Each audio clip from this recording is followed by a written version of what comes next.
Hello friends, welcome to my YouTube channel.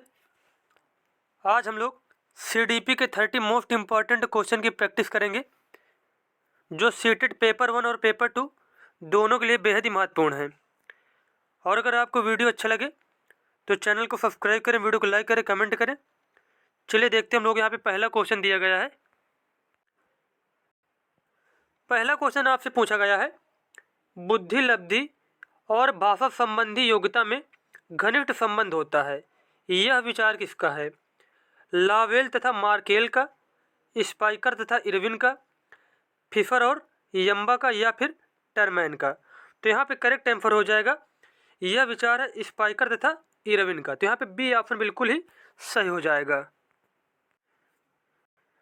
उसके बाद दूसरा क्वेश्चन दिया गया है, निम्नलिखित में से क्या भाषा दोष नहीं है? ध्वनि में अशुद्ध उच्चारण होना, ध्वनि का अत्यंत तीव्र होना, ध्वनि के प्रतिस्थापन का न होना, ध्वनि में पुनरावृत्ति होना। तो यहाँ पे पूछा गया भाषा दोष नहीं है, तो यहाँ पे जो सी ऑप्शन दिया गया है, ध्वनि के प्रतिस्थापन का न होना, यह कोई भी प्रकार का भाषा दोष नहीं है। तो यहाँ पे सी ऑप्शन बिल्कुल ही सही हो जाएगा। देखते हैं अगला क्वेश्चन। अगला क्वेश्चन पूछा गया है, बुद्धि के बहुकारक सिद्धांत के मुख्य समर्थक थॉर्नडाइक थे। निम्नलिखित में से कौन सा कथन इस सिद्धांत के अनुरूप है? अब ऑप्शन ए दिया गया है, बुद्धि कई तत्वों का समूह होती है और प्रत्येक तत्व में कोई सूक्ष्म योग्यता निहित होती है। तो यहाँ पे ए ऑप्शन बिल्कुल करेक्ट हो जाएगा। ये जो कथन है, ये दिया गया था थॉर्नडाइक के द्वारा। किसके द्वारा? थॉर्नडाइक के द्वारा ये कथन दिया गया था। तो यहाँ पे ए ऑप्शन बिल्कुल करेक्ट हो जाएगा।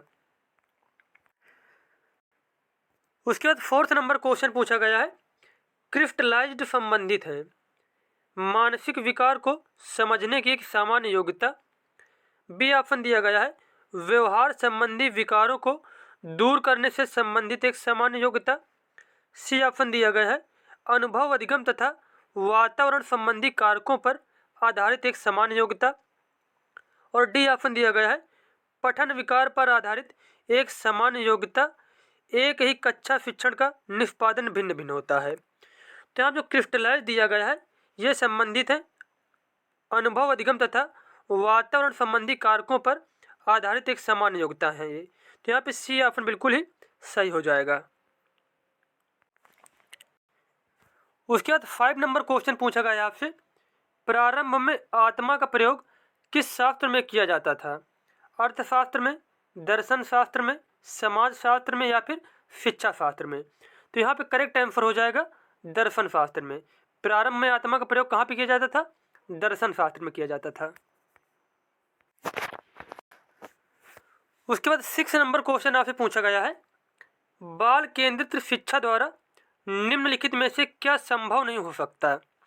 ऑप्शन ए दिया गया है, बाल मनोविज्ञान की सहायता से बच्चों के पाठ्यक्रम में सुधार, प्रत्येक बालक पर शिक्षक द्वारा विशेष ध्यान दिया जाना, प्रत्येक बालक पर पृथक रूप से ध्यान नहीं दिया जाना, प्रत्येक बालक की विशेष आवश्यकताओं को समझना। तो यहाँ पे क्वेश्चन आपसे पूछा गया है, बाल केंद्रित शिक्षा द्वारा क्या संभव नहीं हो सकता? तो यहाँ पे जो सी ऑप्शन दिया गया है, प्रत्येक बालक पर पृथक रूप से ध्यान नहीं दिया जाना, तो यह बिल्कुल ही गलत दिया गया है। यह बिल्कुल गलत कथन है। जबकि प्रत्येक बालक पर पृथक रूप से मतलब अलग अलग सभी बालकों पर ध्यान दिया जा सकता है। तो यहाँ पे यह कथन गलत दिया गया है और यही पूछा गया इसमें से नहीं हो सकता। तो सी ऑप्शन यहाँ पे नहीं हो सकता। उसके बाद 7 नंबर क्वेश्चन पूछा गया है, अधिगम पर व्यक्तिक तथा वातावरण से संबंधित कारकों का प्रभाव किस अवस्था तक पड़ता है? पूर्व बाल्यावस्था तक, किशोरावस्था तक, या फिर संपूर्ण जीवन पर? तो इसका करेक्ट आंसर हो जाएगा संपूर्ण जीवन पर। उसके बाद 8 नंबर क्वेश्चन दिया गया है, लैंगिक भेदभाव के कारण छात्राओं की मनोदशा पर पड़ने वाला प्रभाव है। उनका मन स्कूल जाने के लिए नहीं करता है, वे स्कूल में जाकर प्रसन्न रहने लगती हैं, वे घर तथा स्कूल में मनमानी करने लगती हैं, वे परीक्षा में सफल होने लगती हैं। तो यहाँ जो क्वेश्चन आपसे पूछा गया है, लैंगिक भेदभाव के कारण छात्राओं की मनोदशा पर पड़ने वाला प्रभाव है, तो इसका करेक्ट आंसर हो जाएगा, उनका मन स्कूल जाने के लिए नहीं करता है। तो यहाँ पे ए ऑप्शन बिल्कुल ही सही हो जाएगा। उसके बाद 9 नंबर क्वेश्चन आपको दिया गया है, मानसिक रूप से पिछड़े बालक की समस्या नहीं है।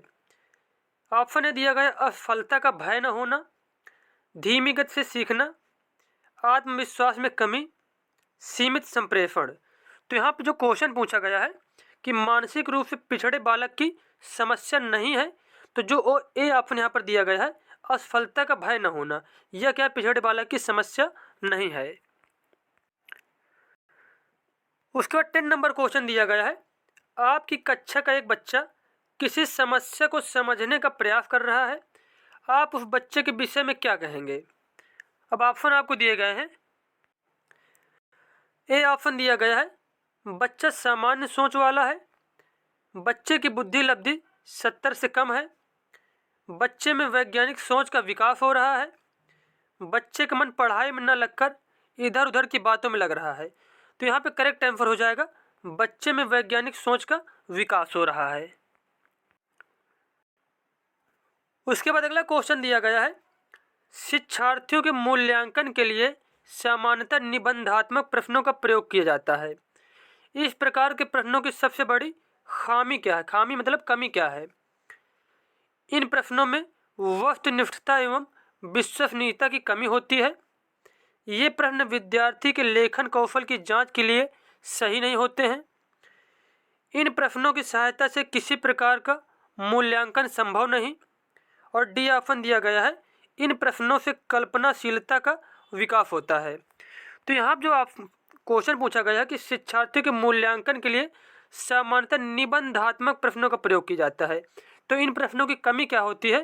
तो इसमें से ए ऑप्शन बिल्कुल ही करेक्ट हो जाएगा, इन प्रश्नों में वस्तुनिष्ठता एवं विश्वसनीयता की कमी होती है। तो यहाँ पे ए ऑप्शन बिल्कुल ही करेक्ट हो जाएगा। उसके बाद 12 नंबर क्वेश्चन दिया गया है, आप एक शिक्षक के रूप में नियुक्त होकर किसी विद्यालय में जाते हैं। आप शिक्षार्थियों की क्षमताओं को समझने के लिए निम्नलिखित में से किस क्षेत्र का चुनाव करेंगे। ऑप्शन ए दिया गया है सामाजिक दर्शन का, ऑप्शन बी दिया गया है मीडिया मनोविज्ञान का,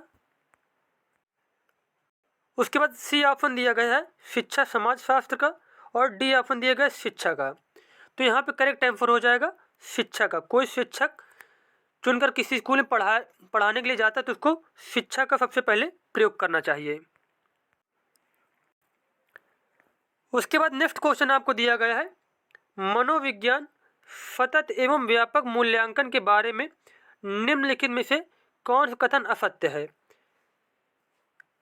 ऑप्शन ए दिया गया है सतत और व्यापक मूल्यांकन के सतत पहलू के अंतर्गत मूल्यांकन के सतत और आवधिक पहलू का ध्यान रखा जाता है। बी ऑप्शन दिया गया है व्यापक संगठक में विद्यार्थियों के विकास के शैक्षिक और इसके अलावा शैक्षिक पहलुओं का निर्धारण शामिल है। सी ऑप्शन दिया गया है इसमें शिक्षार्थियों की उपलब्धियों का मूल्यांकन अंकों के रूप में होता है। और डी ऑप्शन दिया गया है इसमें मूल्यांकन की बहुविध तकनीकों का उपयोग अनौपचारिक रूप में किया जाता है। तो यहाँ पे पूछा गया है सतत एवं व्यापक मूल्यांकन के बारे में कौन सा कथन असत्य है। तो यहाँ जो सी ऑप्शन दिया गया है इसमें शिक्षार्थियों की उपलब्धियों का मूल्यांकन अंकों के रूप में होता है, यह बिल्कुल ही गलत दिया गया है। जबकि ए, बी और डी ऑप्शन बिल्कुल ही करेक्ट है सतत एवं व्यापक मूल्यांकन के बारे में। उसके बाद 14 नंबर क्वेश्चन आपसे पूछा गया है, आप अपनी कक्षा में अधिगम की गति तेज कर सकते हैं यदि वास्तविक दुनिया से उदाहरणों को कक्षा में लाया जाए जिसमें शिक्षार्थी एक दूसरे से अंतःक्रिया करें और शिक्षक उस प्रक्रिया को सुगम बनाएं। बी ऑप्शन दिया गया है कक्षा में अधिक से अधिक शिक्षण सामग्री का प्रयोग किया जाए। और सी ऑप्शन दिया गया है शिक्षक विभिन्न प्रकार के व्याख्यान और स्पष्टीकरण का प्रयोग करें। और डी ऑप्शन दिया गया कक्षा में आवधिक परीक्षाओं पर ध्यान दिया जाए। तो यहाँ पर जो क्वेश्चन पूछा गया है कि अधिगम की गति तेज कैसे कर सकते हैं, तो इसका करेक्ट आंसर हो जाएगा वास्तविक दुनिया से उदाहरणों को कक्षा में लाया जाए जिसमें शिक्षार्थी एक दूसरे से अंतःक्रिया करें और शिक्षक उस प्रक्रिया को सुगम बनाएं। तो यहाँ पे ए ऑप्शन बिल्कुल ही सही हो जाएगा। अगला क्वेश्चन आपसे पूछा गया है, बालक की रुचि विद्यालय में बढ़ाने के लिए क्या किया जाना चाहिए? विद्यालय का वातावरण बालक के अनुकूल किया जाना चाहिए, बालक को विद्यालय में रोक कर रखा जाना चाहिए, बालक के माता पिता को विद्यालय आने से रोका जाना चाहिए, बालक की सभी शैक्षिक गतिविधियों माता पिता द्वारा संपन्न की जानी चाहिए। तो यहाँ पर जो करेक्ट आंसर हो जाएगा इस क्वेश्चन का, इसमें जो पूछा गया है कि बालक की रुचि विद्यालय में बढ़ाने के लिए क्या किया जाना चाहिए, तो इसका सही आंसर हो जाएगा विद्यालय का वातावरण बालक के अनुकूल किया जाना चाहिए। तो यहाँ पे ए ऑप्शन बिल्कुल सही हो जाएगा। उसके बाद क्वेश्चन दिया गया है, जब किसी क्रिया को बार बार दोहराया जाता है तो अस्वाभाविक उद्दीपक भी वही प्रतिक्रिया देने लगता है जो स्वाभाविक उद्दीपक देता है। यह अधिगम का निम्नलिखित में कौन सा सिद्धांत है? अंतःक्षेपण सिद्धांत, शास्त्रीय अनुबंधन सिद्धांत, अनुकरण सिद्धांत, अनुभवजन्य अधिगम सिद्धांत। तो यहाँ पे करेक्ट आंसर हो जाएगा यह है शास्त्रीय अनुबंधन सिद्धांत। उसके बाद 17 नंबर क्वेश्चन पूछा गया है, आप अपनी कक्षा के शिक्षार्थियों को पूरी कक्षा में कहीं पर भी बैठने की अनुमति दे देते हैं। उनमें से कुछ छात्र समूह बनाकर पढ़ते हैं तथा कुछ छात्र चुपचाप बैठकर अपने आप पढ़ते हैं, परंतु आपकी कक्षा के कुछ शिक्षार्थियों के अभिभावकों को यह सब पसंद नहीं आता है। इस स्थिति में क्या तरीका बेहतर होगा? ए ऑप्शन दिया गया है, अभिभावकों को प्रधानाचार्य से शिक्षक की शिकायत करनी चाहिए। बी ऑप्शन दिया गया है, अभिभावकों को शिक्षक पर विश्वास व्यक्त कर समस्या का चर्चा करनी चाहिए। उसके बाद सी ऑप्शन दिया गया है, अभिभावकों को उस विद्यालय से अपने बच्चों को निकाल लेना चाहिए। और डी ऑप्शन दिया गया है, अभिभावकों को स्वयं कक्षा में जाकर पढ़ना चाहिए। तो यहाँ पे जो सबसे उचित आंसर हो जाएगा इसका, तो यहाँ पे सबसे करेक्ट आंसर हो जाएगा बी ऑप्शन बिल्कुल सही हो जाएगा। अभिभावकों को शिक्षक पर विश्वास व्यक्त कर समस्या की चर्चा करनी चाहिए। तो यहाँ पे बी ऑप्शन बिल्कुल ही सही हो जाएगा। उसके बाद नेक्स्ट क्वेश्चन दिया गया है, जब किसी किशोर में किसी वस्तु, समस्या या परिस्थिति के लिए निजी स्तर पर निर्णय लेने की क्षमता का विकास परिपक्व होने लगता है तो इस विकास को कहते हैं परिपक्वता, संज्ञानात्मक विकास, आध्यात्मिक विकास या फिर इनमें से कोई नहीं। तो यहाँ पर जो क्वेश्चन पूछा गया है, किसी बच्चे में निजी स्तर पर निर्णय लेने की क्षमता का विकास परिपक्व होने लगता है तो इस विकास को कहते हैं संज्ञानात्मक विकास। क्या कहते हैं? संज्ञानात्मक विकास कहते हैं। उसके बाद अगला क्वेश्चन पूछा गया है, आपकी कक्षा का एक शिक्षार्थी पढ़ने में बहुत तेज है, वह 7वीं कक्षा में होते हुए भी 10वीं कक्षा के विषयों को आसानी से समझ लेता है। उसकी इस वैयक्तिक भिन्नता का कारण क्या है? अब ऑप्शन ए दिया गया है, उसका शारीरिक विकास, उसकी विशिष्ट योग्यता, उसका संवेग या फिर उसकी जाति। तो यहाँ जो करेक्ट आंसर हो जाएगा इसका, उसकी इस विभिन्नता का कारण है उसकी विशिष्ट योग्यता, उसकी विशिष्ट योग्यता। उसके बाद 20 नंबर क्वेश्चन दिया गया है, समाजीकरण की प्रक्रिया में किसी बच्चे के सामाजिक मूल्यों और सामाजिक प्रतिमानों को सीखने की संभावना निर्भर करती है बच्चे की शारीरिक वृद्धि पर, बच्चे के साथी समूह पर, बच्चे के घर के पास स्थित मंदिर पर, स्कूल की इमारत पर। तो यहाँ पे जो करेक्ट आंसर हो जाएगा वो हो जाएगा बच्चे के साथी समूह पर। उसके बाद 21 नंबर क्वेश्चन दिया गया है, संवेगों का शिक्षा में महत्व नहीं है। ऑप्शन ए दिया गया है, शिक्षार्थियों में अध्ययन के प्रति रुचि पैदा करने में, शिक्षार्थियों में समाज के अनुकूल व्यवहार करने की क्षमता पैदा करने में, शिक्षार्थियों को असभ्य बनाने में, शिक्षार्थियों को शिष्ट बनाने में। तो यहाँ पे क्वेश्चन पूछा गया आपसे, संवेगों का शिक्षा में महत्व नहीं है, तो इसका करेक्ट आंसर हो जाएगा शिक्षार्थियों में समाज के अनुकूल व्यवहार करने की क्षमता पैदा करने में। ये ऑप्शन बिल्कुल ही गलत हो जाएगा। क्या पूछा कि इसमें महत्व नहीं है, तो ये वाला ऑप्शन नहीं है। उसके बाद 22 नंबर क्वेश्चन पूछा गया है, सीखने में प्रेरणा का स्थान अत्यंत महत्वपूर्ण है, क्योंकि इससे बालकों में, अब ऑप्शन आपको दिए गए हैं। ऑप्शन ए दिया गया है व्यक्तिगत विभिन्नताओं में कमी होती है, शारीरिक विकास होता है, अनुशासन की भावना का विकास होता है, सामाजिक गुण सीमित रहते हैं। तो इसका करेक्ट आंसर हो जाएगा अनुशासन की भावना का विकास होता है। अनुशासन की भावना का विकास होता है। अब देखो एक बार और देख लेते हैं इसको, क्वेश्चन को। प्रेरणा का स्थान अत्यंत महत्वपूर्ण इसलिए है कि बच्चे का अनुशासन का विकास होता है इससे, प्रेरणा से, सीखने में जो प्रेरणा का स्थान है इससे। तो यहाँ पे अगला क्वेश्चन है 23 नंबर हमारा। अगला क्वेश्चन दिया गया है निचली कक्षाओं में शिक्षण की खेल पद्धति मूल रूप से आधारित है शारीरिक शिक्षा कार्यक्रमों के सिद्धांत पर। बी ऑप्शन दिया गया है शिक्षण पद्धतियों के सिद्धांत पर। सी ऑप्शन दिया गया विकास एवं वृद्धि के मनोवैज्ञानिक सिद्धांतों पर। और डी ऑप्शन दिया गया है शिक्षण के समाजशास्त्रीय सिद्धांतों पर। तो यहाँ जो क्वेश्चन पूछा गया है शिक्षण की खेल पद्धति मूल रूप से आधारित है विकास एवं वृद्धि के मनोवैज्ञानिक सिद्धांतों पर। तो सी ऑप्शन बिल्कुल सही हो जाएगा। देखते हैं अगला क्वेश्चन। उसके बाद 24 नंबर क्वेश्चन पूछा गया है किसी कक्षा कक्ष में सीखने को प्रभावित करने वाला महत्वपूर्ण घटक है। ऑप्शन ए दिया गया है कक्षा कक्ष का आर्थिक वातावरण। बी ऑप्शन दिया गया कक्षा कक्ष का प्रशासनिक वातावरण, कक्षा कक्ष का मनोवैज्ञानिक वातावरण, कक्षा कक्ष का सामाजिक वातावरण। तो यहाँ पे सीखने को प्रभावित करने वाला जो महत्वपूर्ण घटक है ये हो जाएगा कक्षा कक्ष का मनोवैज्ञानिक वातावरण। उसके बाद 25 नंबर क्वेश्चन है समावेशी शिक्षा का मुख्य उद्देश्य है। समावेशन, विषय शिक्षा, सामान्य व्यवस्था, वितरित व्यवस्था। तो समावेशी शिक्षा का मुख्य उद्देश्य होता है समावेशन। उसके बाद अगला क्वेश्चन पूछा गया है श्रेयग्रस्त बालक गणित से संबंधित समस्याएं प्रदर्शित करता है।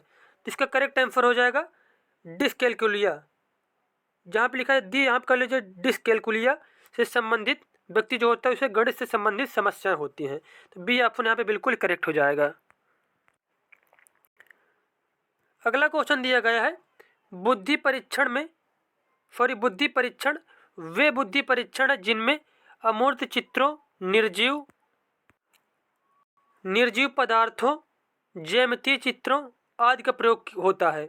मतलब पूछा गया कि कौन से बुद्धि परीक्षण में इन सभी चीज़ों का प्रयोग होता है। शाब्दिक बुद्धि परीक्षण में, व्यक्तिगत में, अशाब्दिक में या फिर सामूहिक में। तो इसका करेक्ट आंसर हो जाएगा अशाब्दिक में। तो यहाँ पर जो सी ऑप्शन दिया गया अशाब्दिक बुद्धि परीक्षण, इसमें से देखो क्या क्या चीज़ें होती हैं। निर्जीव पदार्थों का यूज होता है, अमूर्त चित्रों और ज्यामितीय चित्रों, इन सभी का यूज होता है अशाब्दिक बुद्धि परीक्षण में। उसके बाद 28 नंबर क्वेश्चन पूछा गया है शिक्षार्थियों के आकलन का प्रयोजन नहीं है।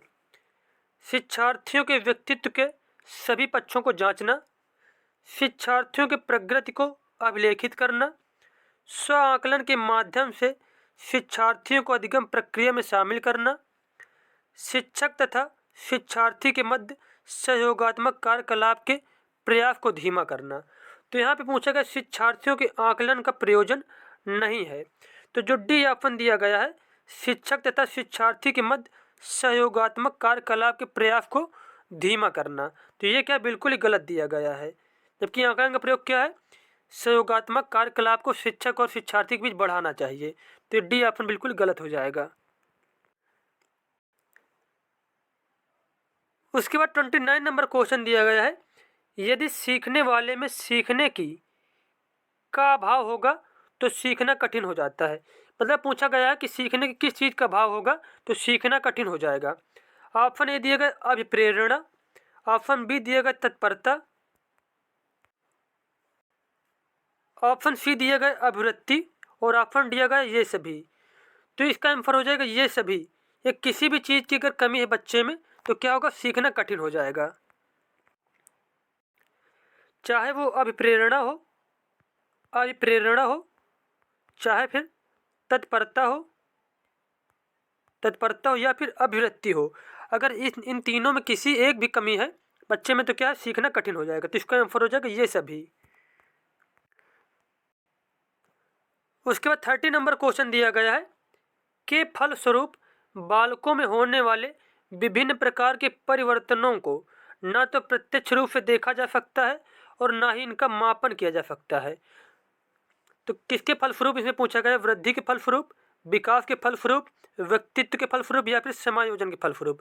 तो इस क्वेश्चन का आंसर हो जाएगा यहाँ पे कि विकास के फलस्वरूप बालकों में होने वाले विभिन्न प्रकार के परिवर्तनों को ना तो प्रत्यक्ष रूप से देखा जा सकता है और ना ही इनका मापन किया जा सकता है। तो यहाँ पे हमारा बी ऑप्शन बिल्कुल ही करेक्ट हो जाएगा। और यहाँ पे हमारे 30 क्वेश्चन कंप्लीट हो गए। मिलते हैं नेक्स्ट वीडियो में। धन्यवाद।